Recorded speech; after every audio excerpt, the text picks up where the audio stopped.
Loaded and tasty pizza. అసలు చూస్తుంటే నోరు ఊడిపోతుంది కదా. మీలో ఎంతమందికి పిజ్జా అంటే ఫేవరెట్? నాకైతే చాలా చాలా ఇష్టం. మీలో ఎంతమందికి ఫేవరెటో కమెంట్ సెక్షన్లో కమెంట్ చేసి చెప్పండి.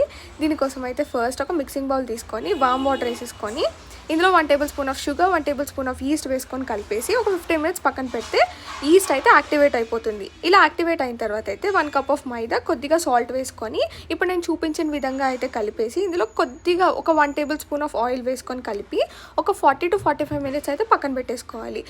45 మినిట్స్ తర్వాత తీసి చూస్తే ఇప్పుడు మనం కలుపుకున్న పిండి కంటే డబుల్ ట్రిపుల్ అవుతుందన్నమాట ఇది.